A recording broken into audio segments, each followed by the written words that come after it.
another video, but it's not due to news that I was getting from sites or Twitters or any of that. It's news due to the fact of watching YouTube videos.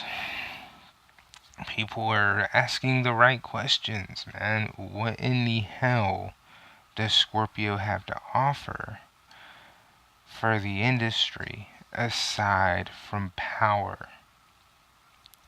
Because power isn't everything.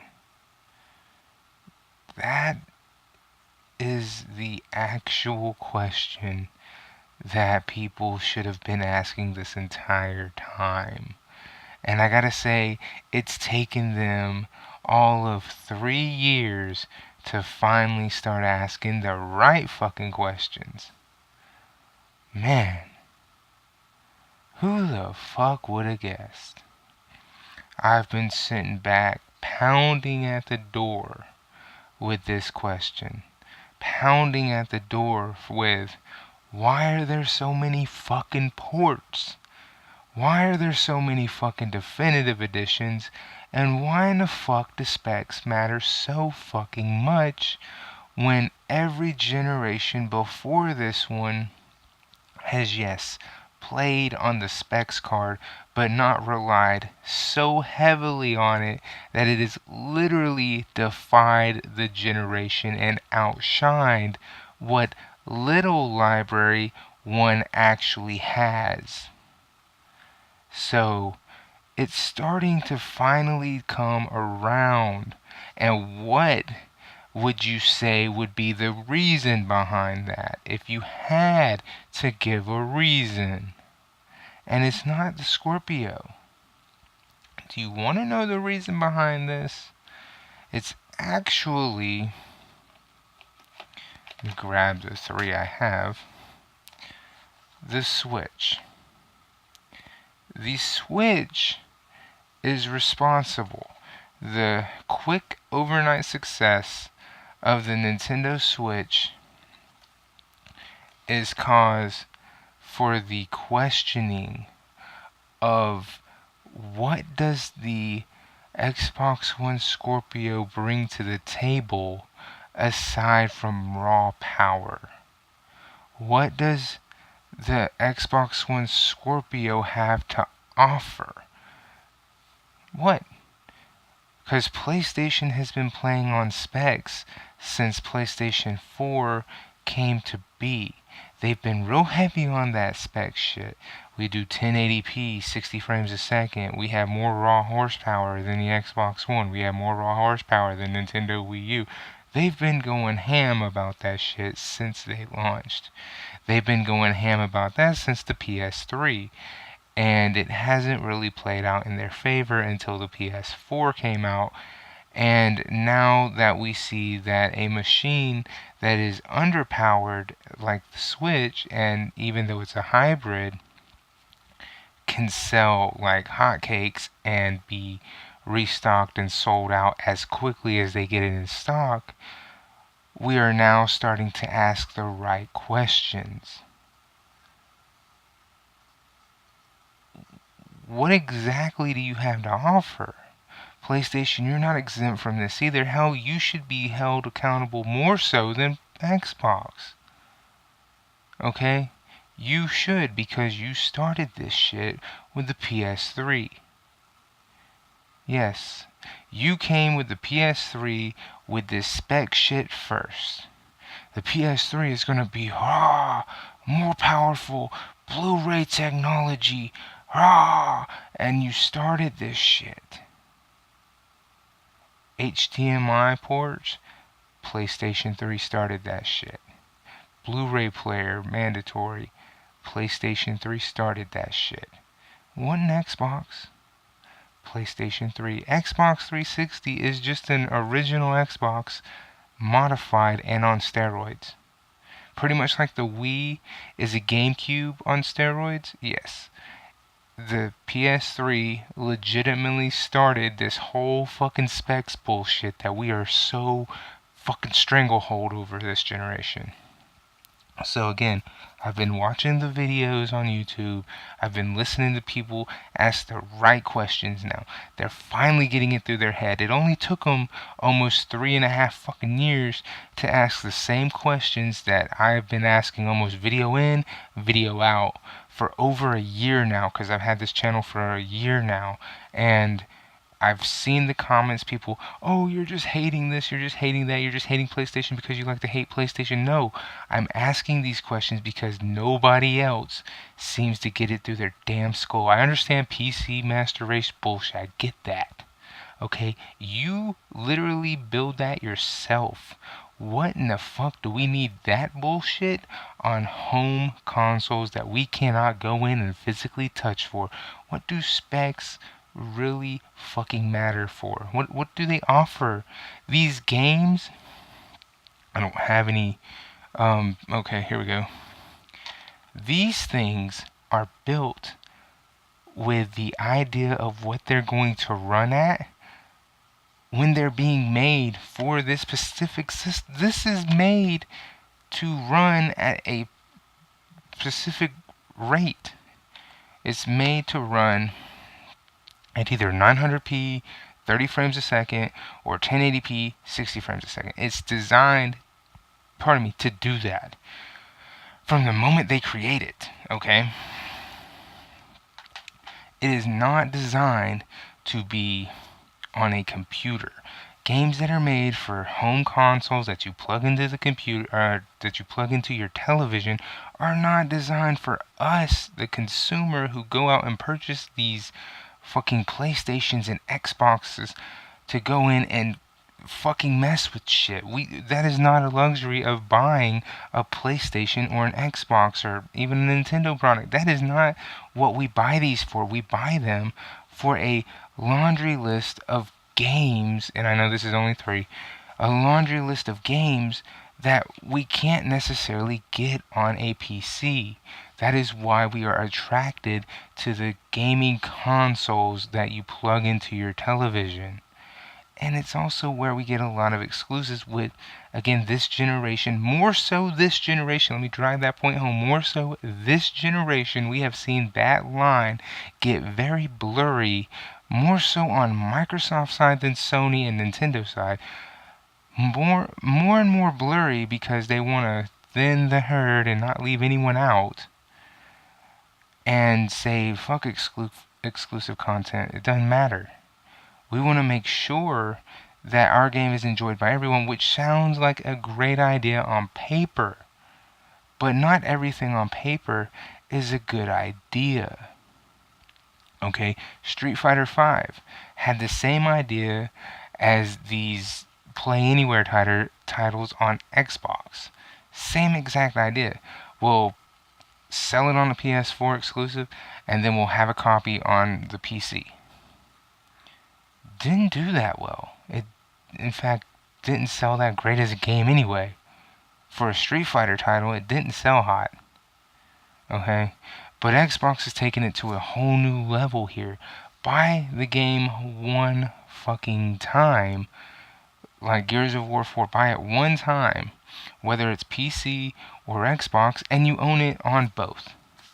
That means the developer is losing money. They're not making money now, they're losing money. Because what's the point of you now going out and saying, hey, I like it on my Xbox, but I would like to see what it looks like on PC. I need to go buy a PC port of it and put it on the PC and then play around with it on a PC. Because you already have a PC port of it. Because you bought it on the Xbox One. See what I'm saying? So, again, we're seeing this happen, and it's become a real big thing this generation, where these home consoles that have never been as heavy, I will say that again, as heavy. Yes, specs have always mattered, but never as much. You had the 8-bit generation, the 16-bit generation, the 32-bit generation, the 64-bit generation, and so forth.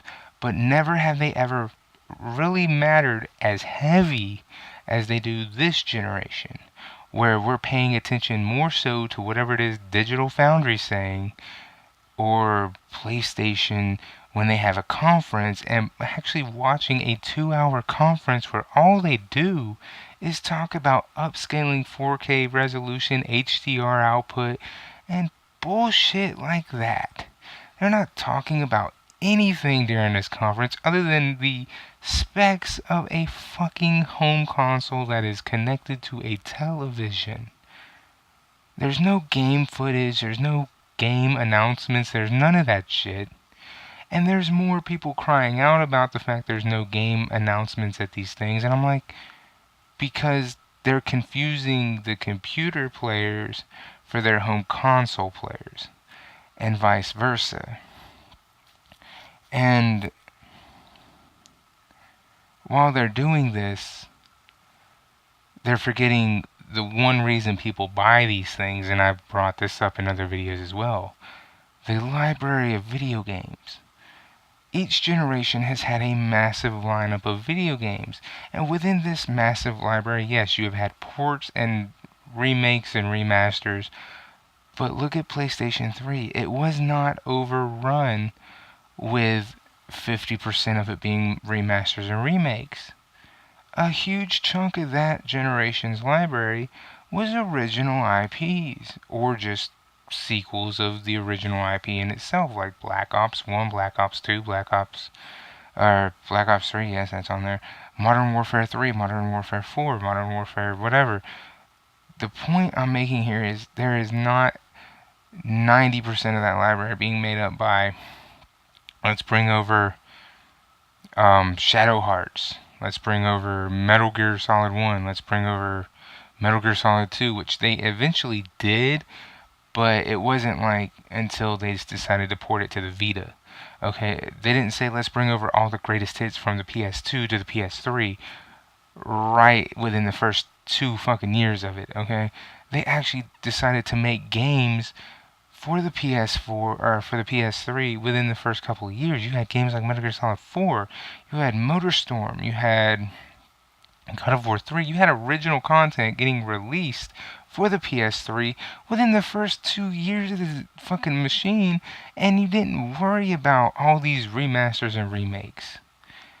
Same thing with the 360. You did have remasters and remakes, but the 360 had over 1,000 games and a lot of original content. You had games like Assassin's Creed come out, and that is on PS3 as well. You had the introduction of Gears of War. You had a Fable 2, a Fable 3, a Halo 3. Halo Wars was introduced. You had major franchises get started. Forza Horizon starts.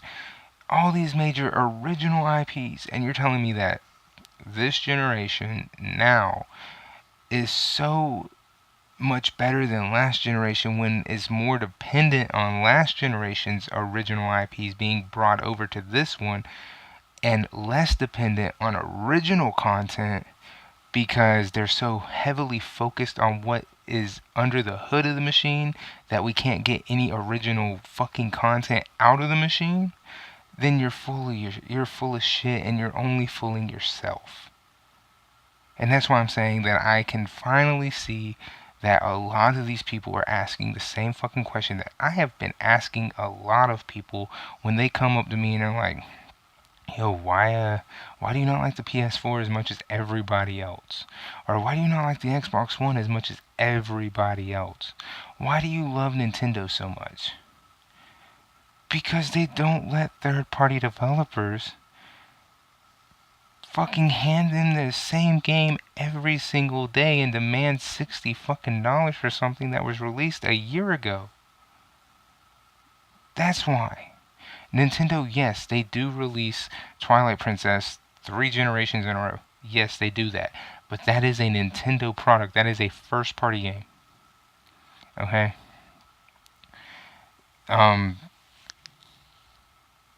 What else? Zelda Wind Waker, GameCube game, only came out on the Wii U, not on the Wii. Again, it's a first-party game. Smash Brothers is an original IP that, you had Brawl on the Wii, you got Smash Brothers 4 on the Wii U, you got a port of it on the 3DS. Again, these are original IPs coming out in their first party, okay? You have Darksiders 2, and then you have Darksiders War Mastered Edition coming out. But I mean, there were so many lesser definitive editions and port versions of games coming to the Wii U, which is why I respect the Wii U more so than I do anything else. Because if you paid attention to the Wii U specs and you understood it, then you would understand that the games that are on the 360 can technically be supported on the Wii U, which means Grand Theft Auto 5 could be on there, Skyrim could be on there, but Skyrim is going to show up on the Switch, which says a lot about Bethesda, and it also says a lot about Rockstar. Um, and, you know, that's my own personal opinion on the companies, but when you don't want companies re-releasing all their dead shit on you and you've been called the shovelware system of a generation like the Wii, you kind of put a halt to that, okay? And the PS4, if I had to, I would say it's the shovelware system of this generation. I mean, look at everything on it. Not everything is a gem. 90% of it is re-released bullshit, rehashed, definitive edition bullshit. And almost every indie game is not a gem. Like 90% of it is garbage. Sure, it's a good time waster if you're just looking to throw a controller at a kid to get him to shut up and tell him, here, play this. That's what you call shovelware, folks. So again, I'm glad to see people are now starting to focus on real questions that we should have been asking this entire generation. It just took them, again, a good 3.5 years almost. Because, again, we're in April now. So if they'd have waited till June, it'd have been 3.5 years. So, good looking out on that. And I'm just sad that it took all the way for Nintendo to come out with the Switch for you to start asking these questions. Because I've been asking it for a while. What exactly do you have to offer?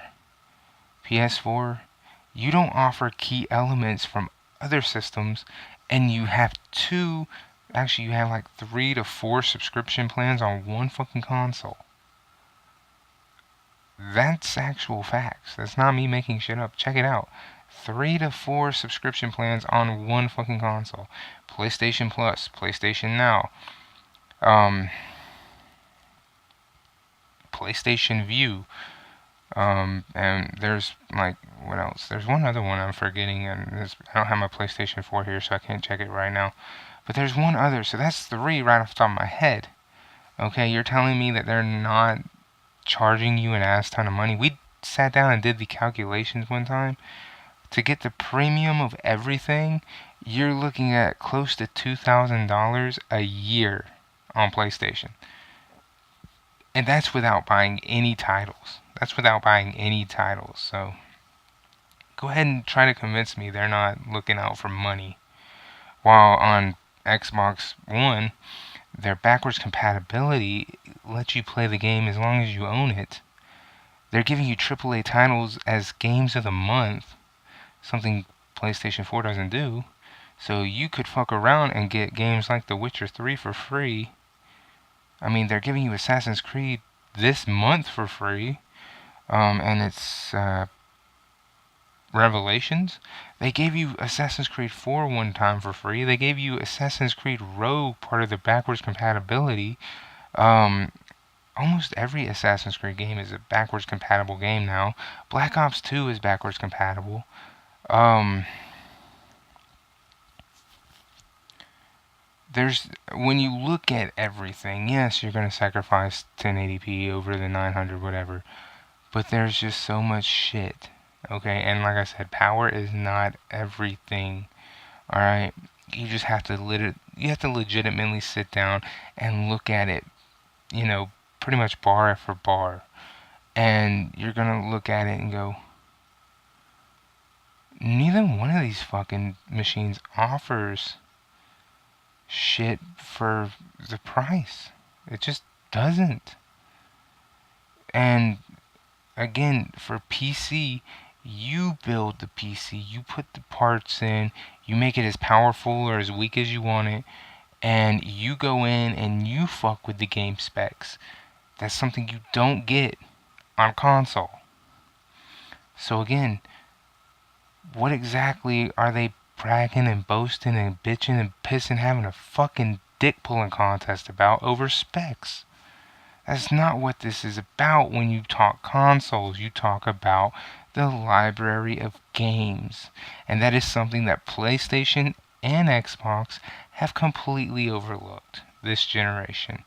Yes, they've both gone out of their way to announce titles. Xbox has canceled more than a little bit, and PlayStation has delayed more games than I can fucking name. So think about that. And until next time, you guys, deuces.